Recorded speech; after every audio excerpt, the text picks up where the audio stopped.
sore sahabat Adiaksa, bersama saya Gina dan saya Adi. Hari ini kita akan membahas sesuatu yang kaitannya erat dengan tumbuh kembang anak, yaitu AADS.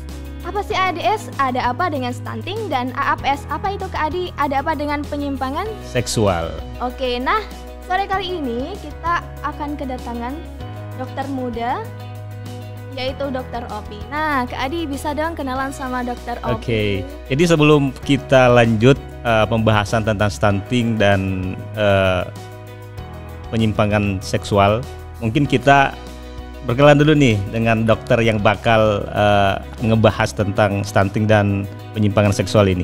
Mungkin bisa diperkenalkan langsung dok kepada sobat Adiaksa yang lagi menyaksikan podcast Ngerujak pada hari ini. Baik. Halo Sobat Adiaksa, perkenalkan saya dengan Dr. Ika Novi Astuti, biasa dipanggil dengan Dr. Opi. Saya salah satu dokter di Rumah Sakit Rumbia Pratama Kabupaten Jeneponto. Oke, itu singkat, jelas, dan padat perkenalan dari Dr. Opi ya. Untuk sahabat Adiaksa di rumah, perlu kita ketahui bahwa gizi merupakan faktor penting dalam pertumbuhan anak. Namun data menunjukkan bahwa anak-anak di Indonesia ini kekurangan gizi loh, dan kekurangan gizi yang kronis terhadap anak atau disebut dengan stunting akan berdampak langsung pada fisik sang anak. Nah, oleh karena itu, semua lembaga pemerintah dilibatkan dalam pengurangan stunting termasuk institusi kejaksaan. Melalui instruksi Presiden kepada Jaksa Agung, kemudian diteruskan kepada seluruh jajaran untuk mengurangi angka stunting di Indonesia dengan bekerja sama dengan lembaga terkait termasuk Dokter Opi ya dari Rumah Sakit Rumbia ya dok ya. Oke Kak Adi, bisa tanya-tanya tentang stunting? Jadi dok, saya ada beberapa pertanyaan yang mungkin bisa dijawab oleh Ibu Dokter langsung. Mungkin pertama-tama saya ingin bertanya tentang stunting. Mungkin sebagian masyarakat atau sobat Adiaksaku yang lagi menyaksikan sekarang belum tahu betul apa sih itu stunting. Mungkin bisa dijelaskan Bu Dok. Iya, baik. Jadi akhir-akhir ini beberapa tahun terakhir memang kita diserbu dengan stunting. Sebenarnya ini adalah bom waktu. Karena stunting ini sendiri sebenarnya adalah perjalanan yang panjang. Bukan terjadi dalam beberapa tahun terakhir, tetapi ini dampak daripada suatu hal yang sudah lama sebenarnya. Kita hanya mengenal stunting, kita lupa pada dasar utamanya bahwa gizi buruk itu nama lainnya adalah malnutrisi. Jadi malnutrisi ini bukan hanya terkait dengan kekurangan gizi, tetapi juga jadi stunting itu merupakan suatu dampak daripada kekurangan gizi yang menyebabkan pertumbuhan dan perkembangan anak terganggu. Baik dok, pertanyaan kedua mungkin Bu Dokter bisa jawab. Apa sih perbedaan stunting dan gizi buruk? Adakah perbedaan di antara stunting dan gizi buruk itu dok? Nah, seperti yang saya sudah jelaskan tadi bahwa kadang kita tidak memahami istilah, tapi langsung mendengar dengan segala kerumitannya. Nah, padahal yang kecil-kecil kita nggak pahami. Jadi gizi buruk itu merupakan nama lain daripada malnutrisi. Jadi malnutrisi bukan hanya karena kekurangan gizi, tetapi juga kelebihan gizi. Nah, kelebihan gizi nama lainnya adalah apa? Ya, Obesitas. Nah, jadi mungkin teman-teman menganggap bahwa obesitas ini bukan suatu masalah ya. Atau bahkan tidak pernah terfikirkan bahwa obesitas ini termasuk salah satu malnutrisi. Nah, jadi malnutrisi kelebihan gizi itu namanya obesitas. Nah, kemudian ada juga kekurangan gizi. Nah, kekurangan gizi inilah tempatnya stunting. Jadi kekurangan gizi itu ada 3 jenisnya. Yang pertama gizi buruk yang bersifat akut yaitu wasting, kemudian gizi buruk kronis yaitu stunting, dan gizi buruk yang bisa kita dapatkan pada kondisi akut dan kronis seperti underweight. Nah, underweight ini biasanya kita dapatkan pada penyakit-penyakit kronis. Oke, berarti perhatian untuk para orang tua kalau ternyata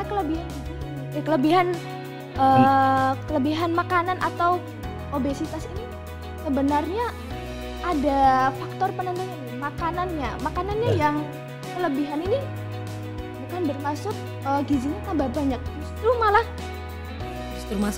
malnutrisi ya. Terus ini dok, kira-kira kan saya lihat itu dok di TV maupun di media sosial, kalau ini pemerintah sedang gencar-gencarnya untuk meningkatkan protein terhadap anak-anak yang ada di Indonesia. Nah, protein yang biasanya mudah untuk ditemui dok, untuk para orang tua memberikan nutrisi protein pada anaknya itu contohnya apa aja dok? Iya, baik. Nah, ini adalah salah satu pertanyaan yang sebenarnya harus kita jawab dengan benar. Kenapa? Karena banyak orang tua di luar sana sibuk membelikan anaknya multivitamin, beli ikan mahal-mahal, sedangkan kita bisa mendapatkan protein dengan mudah. Seperti apa? Yaitu kalau protein nabati pada tempe, tahu atau kacang-kacangan. Nah, tempe kan murah, 5.000 sudah bisa dapat sepotong kan? Dan gampang ditemukan. Iya, gampang banget. Betul. Kemudian kita bisa dapat di protein hewani seperti telur ayam. Nah, kalau sama makan dia nggak mampu beli ayam ya jangan dipaksakan, cukup telurnya aja. Nah, kalau sama makan dia berasal dari keluarga yang cukup, berkecukupan, dia bisa beli protein seperti daging-daging seperti itu. Dan untuk ibu-ibu di rumah yang mungkin berpikir salmon adalah ikan yang paling bagus, sebenarnya itu hanya brand aja sebenarnya. Jadi ikan kembung atau orang Jeneponto biasa sebut ikan banjara. Banjara atau ikan banjara. Oh, banjara. Jadi kalau ikan katombo itu kalau orang Jeneponto yang matanya gede ya kan. Tapi kalau ikan banjara itu justru kandungannya per 100 gram itu sama dengan salmon, sebenarnya kandungannya lebih tinggi daripada salmon. Bisa dicek di Food Association. Jadi banyak orang tua itu kewalahan beli suplemen, beli salmon. Dan pertanyaannya adalah bagaimana dengan orang-orang yang mohon maaf yang tidak mampu? Ya betul dok. Ya sudah, beli ikan banjara saja. Karena ikan banjara itu lebih mudah. Iya.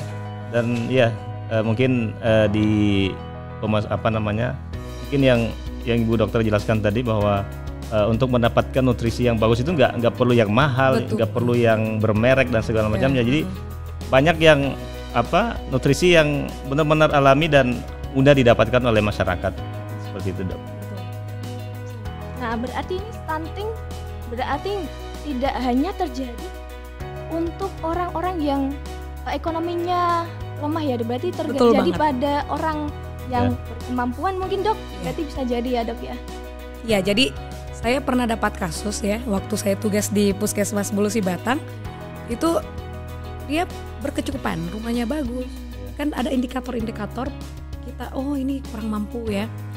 Kalau kita lihat dari rumahnya, kendaraannya, dia mampu, tetapi pada anaknya kok gizi buruk, ternyata pola asuh yang keliru. Bapak mamanya bekerja, anaknya dititip sama neneknya asal kasih makan, asal kenyang, dianggapnya sudah cukup. Padahal anak makan kenyang itu belum tentu terpenuhi gizinya. Bisa jadi anaknya makan mie campur nasi, tidak ada proteinnya, karbo semua. Itu kan bisa menjadi salah satu yang menyebabkan gizi tidak seimbang untuk pada anak-anak. Seperti yang kita ketahui, protein ini justru adalah salah satu bahan yang sangat diperlukan untuk perkembangan otak bagi anak, perkembangan otot bagi anak, sehingga kalau itu kurang atau namanya defisiensi, kita kurang protein, itu akan bermasalah pada perkembangan. Iya. Oke dok, selanjutnya nih dok, apakah ada penanganan khusus untuk anak yang mengalami stunting, seperti kayak ada treatment khusus untuk menaikkan gizinya atau bagaimana dok kira-kira? Ya, jadi kalau seumpamakan kita membahas terkait penanganan terapi, kita kembali lagi pada gangguan gizi itu, misalnya dia wasting ya. Kalau dia wasting, semakin cepat kita dapatkan, semakin lebih dini kita berikan terapi, itu akan memberikan perubahan yang lebih baik. Tetapi kalau seperti sudah kronis, seperti pada stunting, itu akan lebih sulit. Apalagi menyangkut dengan perkembangan otak. Nah, kalau otaknya sudah bermasalah, bagaimana caranya dilihat otaknya bermasalah? Nah, kita bisa lihat dari gerakan motoriknya, sensoriknya, bagaimana respon anaknya diajak main, berbicara. Nah, stunting ini yang bermasalah sebenarnya adalah terkait bukan hanya postur tubuhnya yang pendek, tetapi juga terkait dengan perkembangan otaknya. Nah, itu mengapa stunting itu sangat menjadi ancaman sebenarnya ke depan. Karena kalau anak-anak kita itu stunting, 20 tahun kemudian, dia 30-40 tahun dia akan jadi pemimpin. Ya. Tapi kalau dengan kualitas otak yang kurang bagus, akan sulit. Seperti itu. Oke, berarti stunting ini berpengaruh terhadap fisik maupun psikis sang Ya, anak ya karena betul. berpengaruh juga pada pertumbuhan otak si anak ini ya Kak ya. Ya. Terus bahaya stunting ini Dok untuk tumbuh kembang sang anak dalam jangka waktu yang panjang.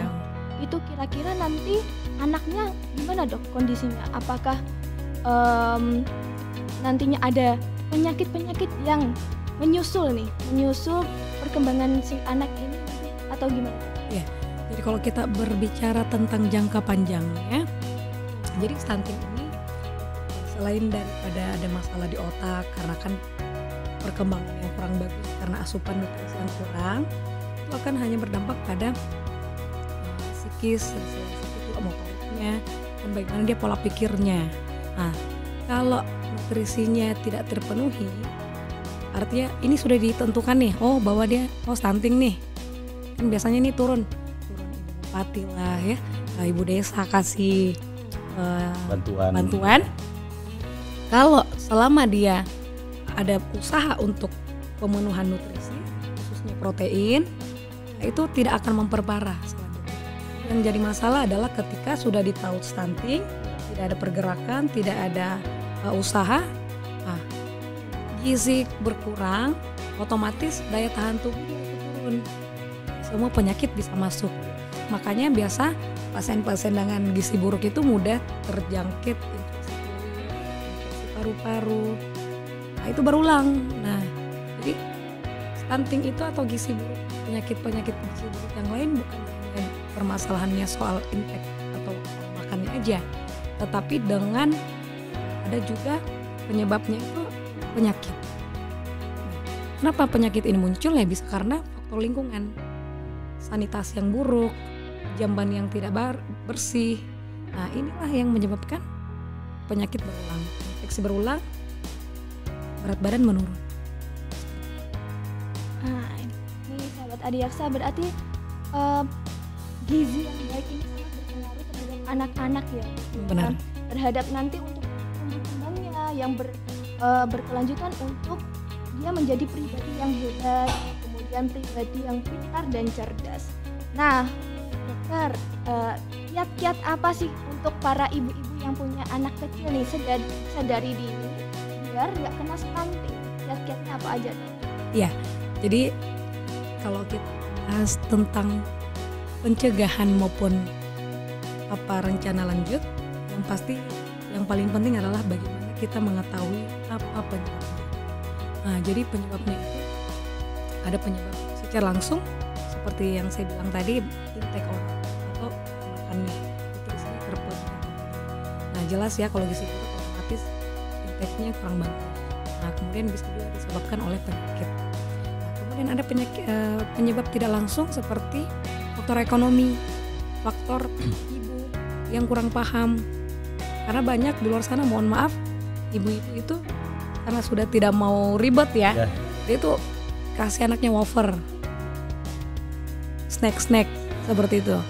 Nah, ini pola pikir ibu-ibu seperti ini yang bikin anak-anak kekurangan gizi. Pokoknya semua serba instan. Nah, ditambah lagi dengan acuh tidak pernah mau mendengar kan. Biasanya kan kalau kita di puskesmas itu ada namanya posyandu ya. Nah, posyandu itu bidan, ya, dia melakukan penyuluhan, siapin makanan, protein. Cuman kadang memang ada orang tua yang sulit sekali. Jadi bandel bagaimana tipsnya ya? Kalau saya pribadi sih harus menjadi, tidak mesti kita harus sekolah tinggi. Kita sekolah 12 tahun SMA ya, karena pemerintah memang kan ada 12 tahun. Apa gunanya? Karena dengan adanya pendidikan kita biasa lebih terpapar dengan edukasi. Kita kita kan udah bahas panjang banget tentang stunting. Kita belum tahu nih Kak Adi, ciri-ciri anak yang terkena stunting itu secara fisik bagaimana dok? Nah, stunting itu biasa dia terlihat pada usia lebih dari, kalau semakan udah lebih dari 2 tahun, perawakannya lebih pendek dibanding seusia. Dan adapun indikator penilaian stunting itu sendiri, nah, ada chart yang telah disiapkan oleh WHO. Nah, di situ ada pengukurannya. Makanya anak-anak itu sebaiknya dibawa ke posyandu. Nah, ini pentingnya posyandu. Bukan hanya dikumpulin anak-anaknya ditimbang ya. Nah, kadang orang tua, mohon maaf ya, masih banyak yang tidak aware, tidak peduli dengan anak-anaknya. Lebih pilih kerja ya, sampai dia tidak ikut. Padahal posyandu itu sekali sebulan. Nah, di posyandu ini dilakukan pengukuran lingkar kepala, lila, lengan atas ya, dan pengukuran berat badan, tinggi badan. Nah, itu kita lihat ada chartnya. Jadi ada chart sesuai dengan standar WHO. Kalau semakan dia kurang daripada itu sudah masuk kategori stunting. Karena banyak juga orang, pokoknya anak kecil pendek, oh ini stunting. Nah, tidak semudah itu Ferguson ya. Ada indikator pastinya. Iya, karena anak kecil yang pendek itu kadang ada faktor genetik juga ya dok, nggak melulu tentang stunting ya. Ada juga faktor genetik. Jadi kalau terkait genetik itu sebenarnya poinnya bergeser. Dulu kan biasa bilang oh ini pendek, oh ya karena bapaknya pendek. Makin kesini begitu banyak penelitian, ternyata bukan hanya faktor genetik saja, tetapi tadi intake oralnya yang kurang. Oke, jadi intinya ini stunting berpengaruh terhadap pola pikir anak dan perkembangan anak secara berkelanjutan. Oke, berkaitan dengan pola pikir seseorang, kita akan membahas tema yang kedua, penyimpangan seksual. Nah, Kak Adi bisa sharing-sharing kita dengan dokter. Mungkin langsung aja ya kita tanya-tanya lagi nih Bu Dokter tentang tema yang baru, penyimpangan seksual dok. Mungkin pertanyaan pertama dok, apa sih itu penyimpangan seksual? Ya, penyimpangan seksual itu adalah suatu tindakan seksualitas yang sebenarnya tidak wajar untuk dilakukan karena akan melanggar norma. Jadi penyimpangan seksual ini misalnya ada masokisme, sadomasokisme. Apa sih itu? Jadi penyimpangan seksual ini bisa muncul karena adanya gangguan psikologis daripada pelakunya, sehingga dia melakukan kegiatan-kegiatan seksual yang seharusnya tidak dilakukan karena melanggar norma agama. Seperti itu. Baik, saya bertanya lagi dok, pertanyaan kedua. Apa saja sih faktor-faktor baik itu internal atau eksternal yang mendorong perilaku penyimpangan seksual? Ya, kalau teori banyak ya, tapi saya pernah dapat satu kasus ini. Dia merasa mengapa bisa melakukan penyimpangan seksual. Jadi penyimpangan seksual itu banyak ya, banyak jenis-jenisnya. Masokisme, sadomasokisme, ya. Nah, ini dan pedofil ya, tahu ya, pedofil itu orang tua sukanya sama anak kecil, mainnya sama anak kecil. Ini karena pola pikir dan adanya trauma waktu masa kecil. Salah satu pasien saya mengaku bahwa dia melakukan penyimpangan seksual. Jangan salah, homoseksual itu juga termasuk penyimpangan seksual. Jadi MSM, men sex man, itu termasuk penyimpangan seksual. Nah, ini bisa terjadi, kok bisa ya? Yang pertama adalah faktor pribadi. Yang kemudian ada juga yang mengatakan bahwa saya dok menyesal dok tidak belajar agama dok.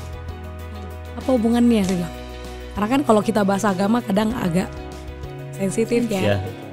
Nah, dengan agama, di agama Islam khususnya itu sangat menjunjung tinggi norma-norma agama. Sehingga kalau kita tidak mengetahuinya, seseorang akan melakukan. Nah, ada juga faktor trauma. Karena waktu kecil dia merupakan korban daripada pelaku penyimpangan. Gitu ya dok ya, berarti korban penyimpangan seksual ini nanti kalau trauma malah jadi pelakunya dok? Bisa jadi. Ya? Nah, jadi selain penyimpangan seksual ya, ada juga namanya kekerasan seksual. Nah, ini kadang orang awam ini kurang memahami apa sih pemerkosaan itu masuk di mana sih, homoseksual masuk di mana sih, kan seperti itu. Jadi penyimpangan seksual itu sendiri ya seperti yang saya katakan tadi, seperti homoseksual ya, hypersex juga masuk. Nah, itu masuk penyimpangan seksual. Berbeda dengan kekerasan seksual. Kekerasan seksual itu adalah suatu tindakan seks yang salah satunya adalah mengancam atau memaksa seseorang, seperti pemerkosaan, pelecehan seksual, itu masuk. Sebenarnya siapa aja sih orang yang berpotensi untuk melakukan pelecehan seksual? Apakah dari orang-orang terdekat juga bisa? Karena kan kita lihat banyak kasus di luar sana kan juga pelecehan juga terjadi oleh anak-anak dari Orang tuanya sendiri. Iya, betul. Iya, Dari keluarga terdekat. betul. Jadi siapa yang bisa menjadi pelaku adalah orang terdekat sebenarnya. Ya. Nah ini banyak kasus ya. Kalau kita lihat di berita-berita itu ada seorang ayah tega memperkosa anaknya sampai hamil. Ada kakek melakukan pelecehan seksual sama cucunya. Itu kan masuk penyimpangan seksual ya. Ya. Nah ini dilakukan banyak orang karena itu tadi adanya gangguan psikis, jiwanya agak sedikit gini dok, dari lingkungan sekitar dia tumbuh kembang itu sebenarnya sangat berpengaruh terhadap terhadap psikis seseorang untuk melakukan pelecehan seksual. Nah, ini dari lingkungan ini sebenarnya apa yang terjadi menyebabkan seseorang melakukan pelecehan seksual, dok? Yang pertama, jadi kalau terkait dengan pelecehan seksual ya, ini menurut pengalaman saya punya pasien, dia pernah mengaku bahwa dia melakukan pelecehan seksual itu terhadap tetangganya karena adanya hasrat ingin melakukan tetapi dia belum mempunyai pasangan yang resmi. Itu kenapa? Salah satunya adalah dia terjebak oleh narkolema. Tahu narkolema? Apa itu, Apa dok? itu, Dok? Baru dengar juga. Narkotika lewat mata. Oh iya. Tahu nggak? Bisa dijelaskan, dok? Iya, jadi narkolema Baru itu nih. adalah salah satu kecanduan nonton video Ya. itu ya. Video Ya, seperti itu. Jadi film blue seperti itu. Nah, jadi nonton film blue itu termasuk narkolema karena dia membuat kecanduan. Ya. Oke, perlu diperhatikan oleh sahabat Adiaksa di Iya. rumah nih ya. Narkolema. Narkolema. Narkotika lewat mata. Narkotika Berbahaya banget lewat tuh. mata. Kalau bisa dihindari ya, dok ya. Oke. Nah, selanjutnya nih, kalau penyimpangan seksual nanti kan ini secara kelanjutannya, dok, nanti berakibat pada bisa terjadi juga seks bebas ya, dok ya. Dan juga penyakit-penyakit yang ditimbulkan. Contohnya penyakit apa aja nih, dok? Ya, jadi kalau kita membahas terkait kedepannya, termasuk salah satu pasien saya ini, dia itu waktu umur SD 5 tahun, dia merupakan salah satu korban dari penyimpangan seksual. Sehingga besar-besar, walaupun tidak semua ya, ini disclaimer dulu, jangan sampai kita ada judge bahwa oh semua anak yang ada trauma seksual masa lalu bisa berisiko. Memang bisa berisiko tapi tidak semua. Nah, ini pasien saya ini punya pengalaman seperti itu. Sehingga ke depan dia menjadi LSL. Apa itu, dok? LSL. Lelaki suka lelaki. Oh, Ya, lainnya homoseksual. ya, homoseksual. Iya. Nah, homoseksual ini kan termasuk penyimpangan seksual. Nah, inilah yang bisa menyebabkan penyakit-penyakit seks. Ya, ada namanya infeksi menular seks. IMS. IMS ini ya salah satunya bisa karena perilaku yang tidak sehat ya, seperti melakukan seks bebas seperti itu. Oke, salah satu infeksi menular seksual. Contohnya nih yang kasus banyak banget di Indonesia nih, dok, HIV. HIV itu seperti apa sih, dok? Ya, jadi HIV. Jadi IMS itu ada gonore ya, ada chlamydia, ada juga sifilis. Sifilis juga lagi rame. Gitu ya, dok ya? Iya, rame banget. Nah, terus kalau HIV itu dia sebab akibat. Jadi HIV pasien-pasien dengan seks bebas dia berisiko juga mendapatkan penyakit-penyakit menular seperti HIV dan juga IMS. Jadi HIV dan IMS ini adalah salah satu dampak daripada seks bebas mengganti pasangan. Seperti kakak tadi bertanya bahwa HIV itu apa sih sampai kok harus diwaspadain. Jadi HIV itu berbeda ya dengan AIDS. Nah ini nih banyak nih selalu menyamakan HIV dengan AIDS. Jadi HIV itu adalah jenis virus. Nah HIV itu berasal dari singkatan Human Immunodeficiency Virus. Nah itu jika tidak diobatin, kalau dia tidak minum antivirus dapat menyebabkan AIDS. AIDS itu apa? Acute Immunodeficiency Syndrome. Syndrome artinya kumpulan gejala. Jadi kalau satu orang yang sudah terinfeksi HIV, kemudian ada gejala yang lumayan banyak, nah itu sudah masuk kategori AIDS. Dan itu akan sangat berisiko. Kak Adi, tahu juga penularan HIV ini gampang atau susah? Nah, gimana Dok? Iya, jadi stigma HIV ini kan memang sangat berat ya. Anggap bahwa HIV ini adalah penyakit yang menjijikan. Nah, HIV ini mempunyai penularan yang sebenarnya agak sulit. Iya, karena dia punya 4 prinsip. Penularannya pun punya prinsip. Yang pertama ada exit. Jadi harus ada darah atau cairan daripada si penderita. Nah, kemudian survive. Virus yang keluar ini dia harus bertahan seberapa lama sih? Karena kan biasanya bertanya, dok kalau nyamuk bisa menularkan HIV nggak? Kan seperti itu ya. Nah jadi virus ini kalau sudah keluar dari inangnya dia akan mati. Jadi jangan takut, misalnya ada orang HIV nih terus nyamuknya terus ke kita nih, wah nggak usah takut ya, karena penularan daripada HIV itu sangat sulit, tidak semudah yang kita pikirkan. Nah kemudian ada survive itu cukupkah si virus ini untuk menularkan? Karena kalau virusnya sedikit, dia kan sulit menularkan. Nah kemudian ada juga namanya enter. Jadi walaupun misal ya kakak ini Kak Supriyadi mengeluarkan darah, kemudian kena tangan saya, selagi tangan saya tidak ada luka juga, itu tidak akan menular. Seperti itu. Iya. Oke, baik. Mungkin sudah ini ya, sudah terlalu banyak informasi yang kita dapatkan bersama Ibu Dokter kita tentang stunting dan penyimpangan seksual. Baik, terima kasih banyak Dok karena telah bersedia berbincang-bincang dengan Sobat Adiaksaku pada hari ini untuk berbagi informasi dan pengalaman tentang stunting dan penyimpangan seksual. Semoga apa yang disampaikan oleh Ibu Dokter kita bisa mengambil ilmunya, mengambil nilai-nilai yang baik ya untuk kita terapkan agar tidak terjadi hal-hal yang tidak diinginkan. Baik. Dengan demikian berakhirlah podcast Ngerujak pada hari ini. Kami pamit undur diri. Sekian dan terima kasih. Wassalamualaikum warahmatullahi wabarakatuh.